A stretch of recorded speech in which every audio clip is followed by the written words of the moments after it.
Hello అండి. ఎలా ఉన్నారండి అందరూ? బాగున్నారా? మీరంతా బాగుండాలని మనస్ఫూర్తిగా దేవుడిని కోరుకుంటున్నాను. హ్యాపీ సండే అండి మీ అందరికీ. ఈ వీడియో అయితే నిన్న తీశాను శనివారంది. మరి ఆదివారం పెట్టాను కాబట్టి సండే శుభాకాంక్షలు అయితే చెప్పకుండా ఉండలేకపోతున్నాను. షష్ఠి కారణంగా ఒక గంట లేటుగా వస్తుంది బస్సు అని చెప్పారంటండి మా అబ్బాయికి. రోజునైతే 7:30 కల్లా వెళ్ళిపోవాలి. కానీ మరి ఒక గంట లేటుగా వస్తుందంటే మరి కాస్త నిదానంగా అయితే పనులు చేసుకోవాలనిపించిందండి నాకైతే. ఒక్క 5 నిమిషాలు చాలండి కాస్తంత కుదురుపడాలనిపిస్తుంది ప్రాణం. మరి ఒక గంట ఇచ్చారు కదండి టైము. అందుకనే ఇలా చిక్కుడు పాదులోకి అయితే వచ్చి చూసేసరికి ఇక్కడ కొన్ని కాయలు అయితే తయారై అయితే కనిపించాయి. మరి వాటిని అయితే మరి కోసేస్తున్నాం మా అబ్బాయి నేను కలిసి. ఇవి చిన్న చిన్న గింజలుగా మరి మొలకెత్తినప్పుడు అయితే మరి చాలా హ్యాపీగా ఉంటుందండి. ఇంత పెద్ద పాదయిన తర్వాత ఈ కాయలు మన చేతికి వచ్చిన తర్వాత ఇంకా చాలా చాలా హ్యాపీగా ఉంటుంది కదండి. అందులోనూ మన చేతితో పెట్టిన విత్తనం ఇలా మొలకెత్తి మళ్ళీ పెద్ద చెట్టులాగా పాదుల్లాగా పాకి మళ్ళీ వాటికి కాయలు వస్తుంటే ఆనందం చెప్పలేనిదండి. ఏవో కాసిన దొరుకుతాయిలే అని కొయ్యడం స్టార్ట్ చేసాం కానీ మేము అనుకున్న వాటికన్నా ఎక్కువే దొరికేసాయి. ఒక అరకిలో వచ్చేసినాయండి కాయలు అయితే. ఇంకా మరి నేను అన్నం కూడా వండేసుకున్నాను. దాన్ని కూడా వంచేసానండి. పిల్లలకు కూడా నీళ్లు కాగుతాయని నీళ్ళ కుండ కూడా పెట్టేశాను పొయ్యి మీద. ఇంకా మరి కూర అయితే కాలీఫ్లవర్ అండి. వాటిలో మరి కొన్ని చిక్కుడుకాయలు వేసుకుంటే కూర ఇంకా టేస్టీగా ఉంటుంది. ఈ పాచు చిక్కుడుకాయలు కదండి ఇంకా బాగుంటుంది. కాయలు లేనప్పుడైతే మామూలుగా కొనుక్కునే కాయలు ఉంటాయి కదండి, అవైనా సరే వేసి కూర వండుతాను. ఇంకా మరి పిల్లలకైతే జడలు కూడా వేసేస్తున్నాను. శనివారం అయితే మార్నింగ్ వీళ్ళకి తలస్నానాలు చేయించేస్తానండి. కానీ చేయించలేదు ఎందుకంటే వీళ్ళు నైట్ క్రిస్మస్ జరిగిందండి మా ఇంటికి దగ్గరలో. ఇక అక్కడికి వెళ్ళారు వాళ్ళ అత్తతోనూ. వెళ్ళు నైట్ మరి అలా మరి లేట్ అయిపోయింది. పడుకునేసరికి 1 అలా అయిపోయింది. లేవడానికి అయితే చాలా పేచి పెట్టేసి అయితే లేచారండి. లేచేసరికి మరి లేట్ అయిపోయింది. బస్సు వచ్చేస్తుంది కాబట్టి తలస్నానం కుదరలేదు. అందుకే నార్మల్గా వేసేస్తున్నాను జడ. 2 జడలు వేస్తానమ్మా అంటే వినదే అండి. రోజు 2 జడలే కదా, ఒక జడ వేయి అంటది.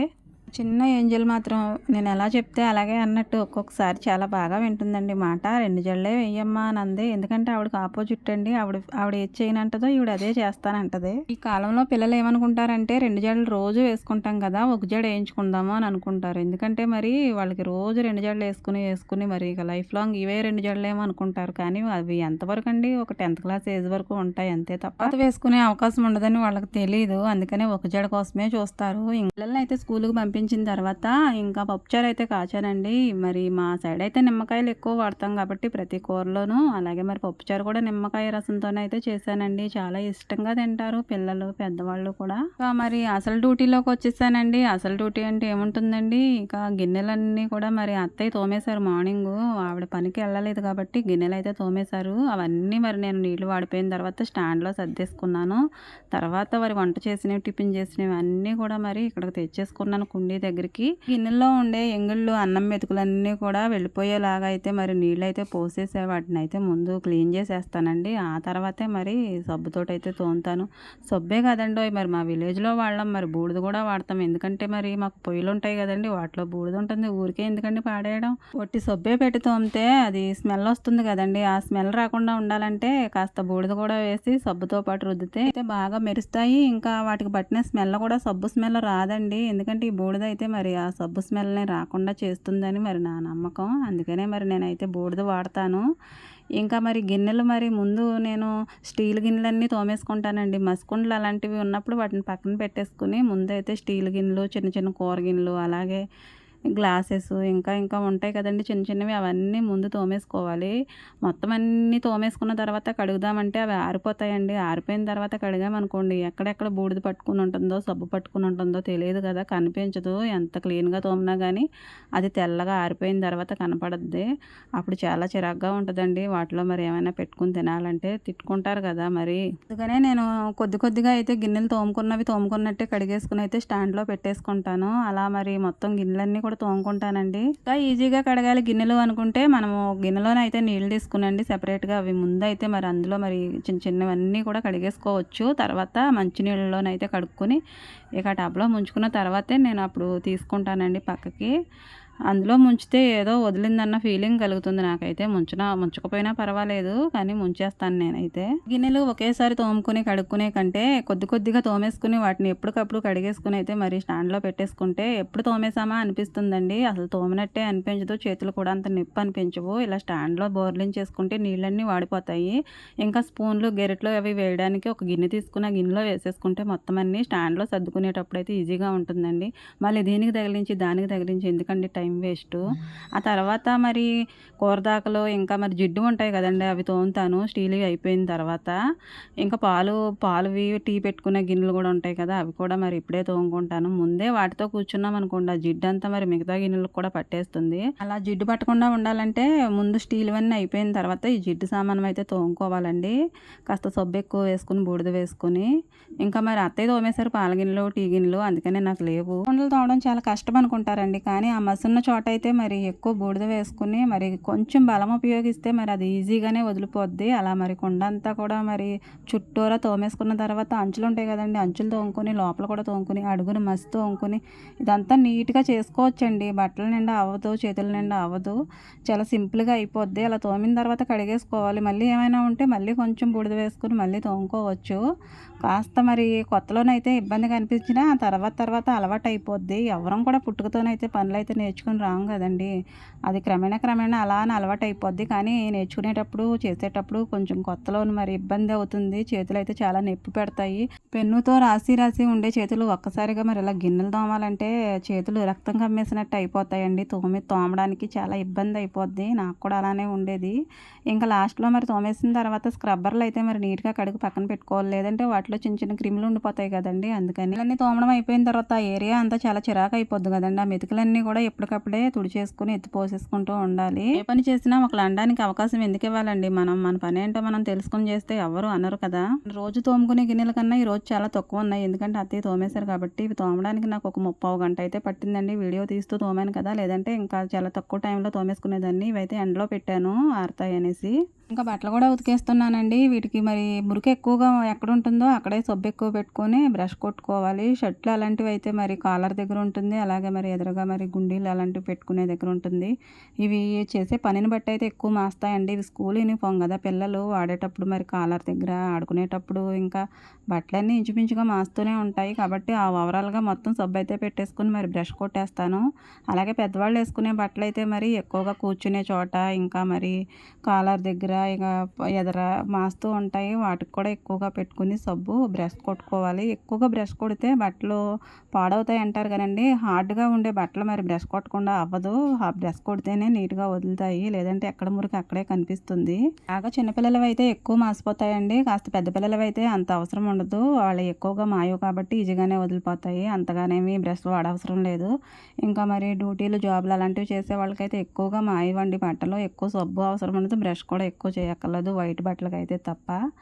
ఇంకా మరి పొలం పనులకి వేరే చేతి పనులు ఆయిల్ పనులు అలాంటివి చేస్తారు కదండి, వాళ్ళకైతే చాలా కష్టపడాలి. మరి నేనైతే మరి రోజు మరి ఎక్కువ బ్రష్ కొట్టాలి, ఎక్కువ సబ్బు పెట్టాలి, ఎందుకంటే మరి మా బట్టల్లో మరి ఎక్కువ ఆయిలే ఉంటుంది. మా బట్టలు అంటే మా వారి బట్టలు అండి. పిల్లల బట్టలు నా బట్టలు ఈజీగానే వదిలిపోతాయి, కానీ ఆయన బట్టలకే కాస్త ఇబ్బంది పడాలి. అందుకని లాస్ట్లో ఉతుకుతాను. కఠినమైన బట్టలు ఏమైనా ఉంటే అవి లాస్ట్లో ఉతుక్కోవాలి, ఎందుకంటే వాటి మురికంతా మరి పిల్లల బట్టలకు పట్టుద్ది కదా. అందుకని సెపరేట్గా పెట్టి తర్వాత మా బట్టలు ఉతుకుతాను. ఎందుకంటే పెద్దవాళ్ళతో పిల్లల బట్టలు ఎందుకనేసి నేను వాళ్ళకి సెపరేట్గా ఉతుకుతాను. ఇంకా చీరలు అలాంటివి అయితే మరి ఎక్కువగా మాయవండి, వాటికి బెస్స్ అలాంటివి కొట్టవసరం లేదు. కానీ మరి ఎక్కువగా మాసిపోయినప్పుడు అయితే మరి తప్పదు కూర్చునే దగ్గర. ఇంకా పాల్స్ దగ్గర అయితే మాస్తుందండి చీర. మరి పాల్స్ దగ్గర మరి కుర్చీలు మరి కింద పడుతూ ఉంటాయి కాబట్టి వాటికి మరి ఎక్కువగా మరి కొంచెం బ్రష్ కొట్టాలి, అలాగే సబ్బు పెట్టాలి. ఇంట్లో కఠినంగా మాస్తే తప్ప అలా మరి రోజువారీ వేసుకునే మరి ఇంటి దగ్గర స్కూల్కి వెళ్ళే వాళ్ళ బట్టలు అయితే ఎక్కువగా మాయవండి. జాబ్స్ చేసే వాళ్ళకి కూడా పొలం పనులకి ఏమైనా చేతి పనులు చేసేవాళ్ళ బట్టలు అయితే చాలా కఠినంగా ఉంటాయి. వాటిలో కొంచెం సోడా కూడా ఎక్కువ పండించుకుంటే ఇంకా బాగా వదిలిపోతాయండి. సర్ఫ్తో పాటు సోడా కూడా వేసుకుంటే జిడ్డు వదిలిపోద్ది, మురికి కూడా వదిలిపోద్ది, ఆయిల్ అలాంటిది కూడా ఉండదు. ఇంకా స్మెల్ కూడా చాలా బాగా వస్తుందండి సోడా వేస్తే. అందుకని సర్ఫ్తో పాటు సోడా కూడా వేసి ఒక అరగంట సేపు నానబెట్టుకోవాలండి. ఆ తర్వాతే ఉతకాలి. ముందు మరి ముంచేయగానే నీళ్ళల్లో తర్వాత ఉతికేసామనుకోండి వదలవు, ఎక్కడ మురికి అక్కడే ఉంటుంది. కాస్త నానబెడితే ఆ మురికి అంతా తినేస్తుంది సోడా సర్ఫ్ కలిసి, అప్పుడు ఈజీగా వదిలిపోతాయి. ఇంకా ప్యాంట్లు అలాంటివి అయితే మరి వెనకాల కూర్చునే దగ్గర ఇంకా కాళ్ళ దగ్గర ఎదర మరి ఎక్కువగా మరి మోకాళ్ళ దగ్గర దగ్గర గట్రా మాసిపోతాయండి. ఎందుకంటే మరి చేతి పనులు వాళ్ళ బట్టలైతే అలా మాస్తాయి. ఇంకా మరి డ్యూటీలకి, జాబులకి వెళ్ళే వాళ్ళ బట్టలైతే ఎక్కువగా మాయవండి. అది మనం ఓవరాల్‌గా మొత్తం సబ్బు పెట్టేసుకొని అయితే మరి అలా అలా బ్రష్ కొట్టేస్తే సరిపోద్ది. అంతేమీ కష్టపడనవసరం లేదు. అయితే ఒక్కొక్కటిగా సబ్బు పెట్టిన తర్వాత ఉతకనండి. మొత్తం అన్నిట్లికి సబ్బెట్టి బ్రష్ కొట్టిన తర్వాత లాస్ట్‌లో ఒక్కొక్కటిగా ఉతుక్కుంటాను. ఎవరిష్టం వాళ్ళది కదండీ. ఎవరికి ఎలా తోస్తే అలా ఉతుక్కోవచ్చు. ఒక్కొక్కటిగా సబ్బెట్టేసుకొని ఉతుక్కున్నా పర్వాలేదు. ఇలా మొత్తం మరి ఒకేసారి ఉతికినా పర్వాలేదు. నాకు ఇలా ఈజీ అనిపిస్తుంది. అన్నీ ఒకేసారి సబ్బెట్టి అన్నీ ఒకేసారి ఉతకడం. మనకు పెళ్లి కాకముందైతే ఈ బట్టలు ఉతకడం, తోమడం అంతా మనకు అవసరం లేదనిపిస్తుంది. ఎందుకంటే మరి అప్పుడు అమ్మ చేసుకుంటుంది కాబట్టి. ఇప్పుడు మరి అవసరం అవుతది పెళ్ళయ్యాక. మరి మనకు వచ్చినా రాకపోయినా చేసుకోవాలి కదండీ. అవి మరి కొంచెం మనసు పెడితే చదువు కన్నా ఏమి కష్టమేమి కాదండి. చాలా ఈజీగానే వచ్చేద్ది. చదువు అయితే మనసుకు సంబంధించిందండి. కానీ ఇది శరీరానికి సంబంధించింది. శరీరమే కష్టపడుతుంది. మనసు ఏమి కష్టపడని అవసరం లేదండి. మనసుని కష్టపెట్టే కన్నా శరీరాన్ని కష్టపెట్టడం చాలా ఈజీ అండి. చాలా ఈజీగా వచ్చేస్తాయి. చదువు పని, వంట పనులే కష్టం అనుకుంటారు కానండి. చదువుకోవడం కన్నా ఈ వంట పని, ఇంటి పని ఏమీ పెద్ద కష్టం కాదండి. కాస్త మనసు పెట్టి శరీరాన్ని కష్టపెడితే చాలా ఈజీగానే అన్ని పనులు కూడా సులభంగా నేర్చేసుకోవచ్చు, చేసేసుకోవచ్చు. నేర్చుకోవడం ఏంటండి, ఆడపిల్లకి ఇవి పుట్టుకతోనే రావాలి. పుట్టుకతోనే కాదండి, కాస్త పెద్ద అయిన తర్వాత నేర్చుకోవాలి అమ్మని చూసి. ఆడపిల్లకి ఆభరణాలు ముక్కులకి, చెవులకి, మరి కాళ్ళకి, చేతులకి ఎంత అవసరమో మరి ఇలా బట్టలు ఉతకడం, తోమడం, తుడవడం, వంట చేసి పెట్టుకోవడం ఇవన్నీ కూడా అంతే అవసరం అండి. ఆ ఆభరణాలతో పాటు ఎక్స్ట్రాగా మరి ఈ ఆభరణాలు కూడా మనకే ఇచ్చేసాడు దేవుడు. కాబట్టి వీటిని మరి మనం ఏ జాబ్ చేసినా, ఏ పని చేసినా వీటిని కూడా స్వీకరించక తప్పదు. అమ్మ దగ్గర ఉన్నప్పుడు అమ్మ చూసుకుంటుంది. కానీ పెళ్ళయిన తర్వాత మరి మనకి మరి బుడతలు వస్తారు కదండి. ఆ బుడతలకి మన వారికి మరి ఎవరు చేసి పెడతారండి, మనమే చేసుకోవాలి. అంతో ఎంతో మరి ఇప్పటి నుంచే మరి ట్రై చేస్తే ఆ పనులు చాలా ఈజీగా వచ్చేస్తాయి. అమ్మ దగ్గర ఉన్నప్పుడే ఎంతో కొంత నేర్చుకుని ఉంటే అత్తారింటికి వెళ్ళాక ఇంకా ఈజీ అయిపోద్ది. జనరేషన్ ఎంత చేంజ్ అయిపోయినా కానీ, టెక్నాలజీ ఎంత డెవలప్ అయినా కానండి, ఎంత టెక్నాలజీలోనైనా అత్తారిల్లు ఉంటుందండి. మరి అక్కడ ఇవన్నీ కూడా చేసుకోవాలి కాబట్టి అంతో ఎంతో పని నేర్చుకుని అయితే ఉండాలండి. ప్రతి ఆడపిల్ల కూడా అమ్మ దగ్గర మరి గారం ఉంటుంది. ఆ గారంతోనే మరి చిన్న చిన్నగా నేర్చేసుకున్నాం అనుకోండి, అత్తారింటికి వెళ్ళాక మ్యాటర్ సీరియస్ అవ్వదని అయితే మరి నేను అనుకుంటున్నాను. ఇంకా బట్టలన్నీ ఆరబెట్టేశానండి. బట్టలు ప్రతిదీ కూడా నేను తిరిగేసి ఆరేస్తాను. ఎందుకంటే ఎండకి చేంజ్ అవ్వకుండా ఉంటుంది, కలరు డ్యామేజ్ అవ్వవు బట్టలు. ఇంత పర్టికులర్గా, ఇంత వివరంగా కుండలు తోమడం, బట్టలు ఉతకడం చూపించానంటే వీటి అవసరం అండి. ఇవి రాని వాళ్ళు కూడా ఉన్నారు. పిల్లలు చిన్న వయసులోనే పెళ్ళిళ్ళు అవ్వచ్చు కొందరికి. కొందరు అమ్మ కుట్టీలుగా పెరుగున్న వాళ్ళు అవ్వచ్చు. కొందరు ఇంటి ముఖమే చూడరండి, హాస్టల్లో చదువుకుంటారు. వెంటనే పెళ్ళిళ్ళు అయిపోతాయి. వాళ్ళైతే అసలు నరకమే చూస్తారు. ఇంటి దగ్గర ఉండి అంతో ఎంతో తెలుసుకున్న వాళ్ళ సంగతి ఏమో కానండి, హాస్టల్లో ఉన్న పిల్లలకైతే అసలు జ్ఞానం ఏమీ తెలియదు. ఇంటి వాతావరణం, పరిస్థితులు. మరి వాళ్ళకి వెంటనే పెళ్ళి అయిపోతే చాలా ఇబ్బందులు ఫేస్ చేస్తారు కదా. వాళ్ళ కోసమేనండి ఈ వీడియో. బట్టలు ఉతకడానికి అయితే ఈ వీడియో తీస్తూ ఉతికాను కాబట్టి 1 గంట పట్టేసిందండి. లేదంటే ఒక అరగంట, 30 గంటలో అయితే బట్టలు కూడా ఉతికేయచ్చు. బాగా ఎక్కువ మాసినా, ఎక్కువ ఉన్నా టైం ఎక్కువ 1 గంట తీసుకుంటుంది. లేదంటే ఒక 30 గంటలోనైతే బట్టలు ఉతికేయడం కూడా అయిపోద్ది. మా ఆయన బట్టలు తేలిగ్గా ఉండేవైతే. చాలామందికి విడ్డూరంగా అనిపించవచ్చు, ఉతకడము, తోమడం కూడా ఎంత పర్టికులర్గా చెప్పాలా అని. చెప్పాలండి, కానీ ఈ పనులు కూడా కనీస పనులు రాని వాళ్ళు ఆడపిల్లలు చాలామంది ఉన్నారండి. కానీ పెళ్ళిళ్ళు అయిపోతే నరకమే చూస్తారండి. వచ్చిన వాళ్ళకైతే చాలా ఈజీ అండి ఈ పనులు, కానీ రాని వాళ్ళకైతే అగ్ని పరీక్షలా ఉంటుందండి. దినదినము గండం నూరేళ్ళ ఆయుష్ అన్నట్టు ఉంటుంది. అత్తగారు ఏమంటారో, ఆడపడుచులు ఏమంటారో, అత్తారింటి వాళ్ళందరూ కలిసి ఏమంటారో ఏంటోనని చాలా డౌట్. నేర్చుకోవడానికి టైం ఉండదు, నేర్చుకుని చేసే అంత ఉండదండి పెళ్ళయిన తర్వాత. అదేదో పెళ్ళికి ముందే చేసుకుంటే అమ్మ దగ్గర ఉన్నప్పుడు చాలా ఈజీగా వచ్చేస్తాయి. అదే అత్తవారింటికి వెళ్ళిన తర్వాత నేర్చుకుని చేసి పెట్టాలంటే ఎప్పటికంటే చాలా టైం పట్టేస్తుంది. మరి అంత టైం వాళ్ళు వెయిట్ చేయగలరా? వంట పని, ఇంటి పని అన్ని పనులు మరి జనరేషన్ మారినా కానండి ఆడవాళ్ళకి ఈ పనులన్నీ తప్పవు. కాబట్టి ప్రతి ఆడపిల్ల కూడా ఇదేమీ పెద్ద బ్రహ్మ విద్య ఏమీ కాదండి. చదువు కాదు, చదువు కన్నా కష్టమేమీ కాదండి. కాస్త మనసు పెడితే, మన శరీరమే కష్టపెడితే ఈ పనులన్నీ చాలా ఈజీగా చేసేసుకోవచ్చు. రేపు అనే రోజున నలుగురికి చెప్పే విధంగా మనం కూడా అవుతామండి. ఈ పనులు చేయడం రాని చెల్లెమ్మల కోసం నా చిన్న ప్రయత్నం అండి. ఏదో నేర్పించాలని. లైక్ చేయండి. Thank you for watching.